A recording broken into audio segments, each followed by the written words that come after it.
I was just out riding my skateboard with a couple of buddies of mine, and we had hooked back around, racing around a corner, and there was a light bump in the middle of the road. I flipped off my skateboard, wasn't wearing a helmet, of course, and when my head hit the pavement, my skull was cracked in half. I immediately went into a place where my brain was practically dead. And down on the earth, my body was in a worst case scenario. They were talking about me in past tense. The nurses and the doctors were calling in my parents from Virginia. I mean, it was the worst case scenario. A traumatic brain accident like mine, patients on average only survive 40 days, even if they do survive. And if they do ever come back to their body, they are a lifeless vegetable for the rest of their lives. So that was the scenario for my body on the earth. But who I truly was didn't die at all. Like, while I was brain dead, I didn't die. I was the most alive that I've ever been.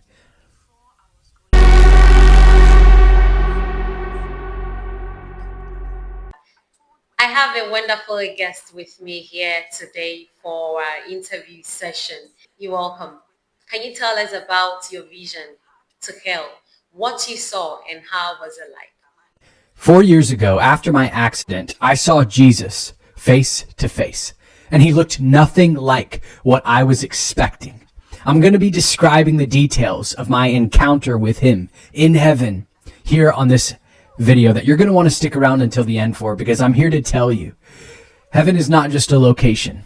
No, this place that I went to wasn't just a place. This was a person. It was October 25th, 2021, when I was just out riding my skateboard with a couple of buddies of mine, and we had hooked back around, racing around a corner, and there was a light bump in the middle of the road. I flipped off my skateboard, wasn't wearing a helmet, of course, and when my head hit the pavement, my skull was cracked in half. I immediately went into a place where my brain was practically dead. I left my body. I saw my own body from the third person, and it was like I rose above it, and I saw my friend holding my body in his arms, blood gushing through my ears. They called an ambulance, and I just kept being suctioned up by this light. And when this moment happened, everything about my perspective changed, because life was now no longer just about my body. Life was now no longer just about what I could see and feel down here on this earth, but it was so much more than that. It was so much more real than that. People describe these encounters as if they're just dreams or visions, but for me, it was 10 times deeper than a dream. It was 1,000 times realer and more genuine than anything I had ever experienced down here on this earth. And I was called higher and higher and higher. And forgive me if you see me looking in this direction at all, because actually the details that I'm telling you about here in this video, I have finally been able to write a book on, and it's 18 Days in Heaven. And sometimes it just helps me to actually pull up a chapter in my book and describe. And so that's kind of what I'm going to be doing to you. I'm describing chapter 12, his appearance, face to face when I saw him. And this light kept pulling me higher and higher and higher. And I knew that I was being drawn into the center of the city. And down on the earth, my body was in a worst case scenario. They were talking about me in past tense. The nurses and the doctors were calling in my parents from Virginia. I mean, it was the worst case scenario. A traumatic brain accident like mine, patients on average only survive 40 days, even if they do survive. And if they do ever come back to their body, they are a lifeless vegetable for the rest of their lives. So that was the scenario for my body on the earth. But who I truly was didn't die at all. Like, while I was brain dead, I didn't die. I was the most alive that I've ever been. I didn't experience an ounce of pain, which is what was so ironic about this entire situation. So I'm being pulled to the center of this city. And when I stand before Jesus,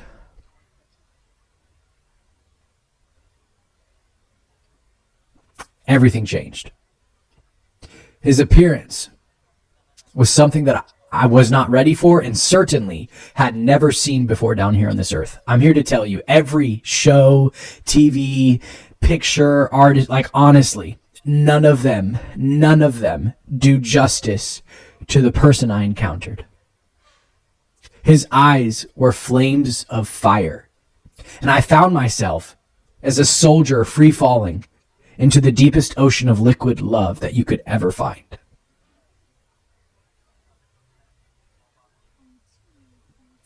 It's hard to describe this testimony to you because for me, it only makes me want to go back. But I'll tell more details about that. But I just want to talk about a couple things here. The closer I looked into Jesus' face, the more I realized he wasn't just a lamb. He was a lion.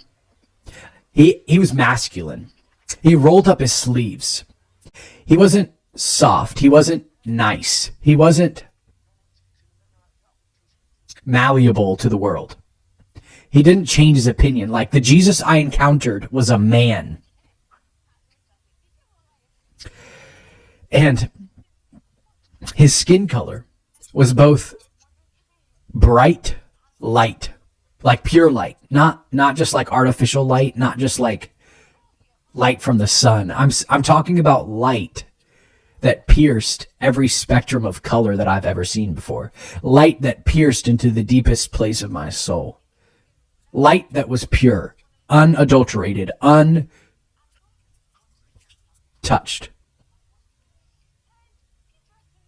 His skin color was both light yet dark at the same time. He was both the Son of God, Jesus the King of the universe. The place that I was in was a holy place. The throne room was holy. I questioned how I even was allowed in that place. I thought they had mistaken me for literally as if I was Jesus himself. I thought I was being mistaken. I wanted to say to the angels, Gabriel, Michael, wrong guy. Because Jesus looked at me as if I was his own family, as if I was his own brother, as if I had never fallen short, even though I had, certainly, even though I certainly had made a lot of mistakes on the earth. I did not qualify myself to be in that throne room. I wasn't righteous enough for him, but it was his love. And it was his very personhood. Actually, I misspoke there. He didn't have love. He was love. He didn't have to think about loving me. He just did because it was who he was. Like my entire mind shift started to change about all of these things. Did you get to know Christ after the vision, or you've been a Christian growing up? And granted, before my encounter, before this accident, I did know him as my Lord. I had placed my faith on him, but I had never anticipated to find myself in this situation.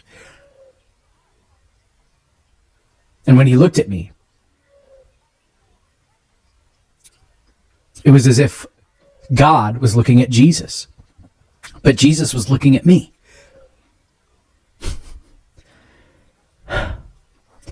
His hair color.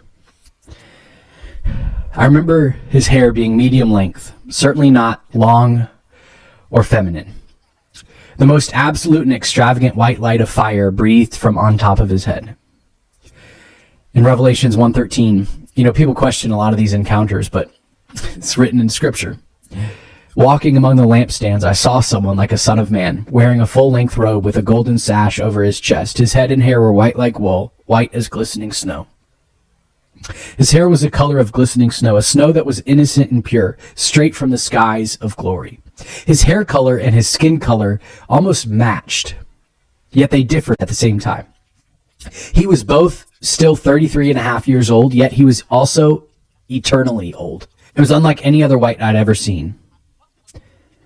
It resulted from a long and tested and very strong fire, but it didn't end up turning black like charcoal after the fire. Instead, it was white charcoal. This was because Jesus' hair ever lives to tell the story of how every day and year to his existence speaks of his victory. Even death itself could not defeat him. For many, hair represents different seasons and times and stories in their life, but to him, his hair didn't just represent a time in his life. It represented his entire victorious and passionate life of pure compassion. He was seasoned and experienced beyond measure in pure love for me. I was the one he was thinking of the entire time. All of eternity, I was on his mind. Heaven is full of a lot of people. There's a lot of awesome people in heaven.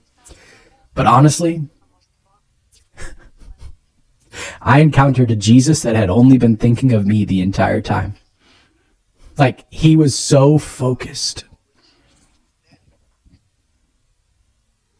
He saw me face to face, and I saw him face to face. He changed everything. Now this was no longer a God that I had to get myself to. This was a God who had come to me. This was a God who had become just like me, so he could be in relationship with me, so he could be in fellowship. He was the opposite of religion. He was the opposite of tradition. Not only so, he hated religion. Still does. His hair was white, yet curly with dark tones, a brown/black. His height was roughly 6 feet tall. Yet, he was larger than the entire universe itself. The longer I locked eyes with him, I noticed they were unlike anything I had ever seen. They burned with a fire of purple passion. This purple was formed from a fierce red fire and blue ocean that collided. This collision formed the most beautiful mixture of color I had ever seen. The fire continued to burn within the water of his love. There was no floor to this ocean of love. And now, it was no longer about whether or not he had to consider loving me. He was love. He is love, and will forever be love. And he'll forever be mine, and I'll forever be his. And all of who I am exists within him, and all of who he is exists now in me. For I am in him, and he is in me. I go into a lot more details in my book, 18 Days in Heaven. I talk about the truth that he showed me concerning answered prayer. I talk about the mansions and the mountains and the beaches in heaven. But most importantly, I talk about the revelations that he showed me concerning how important you are to him, concerning the book that he has written about your life.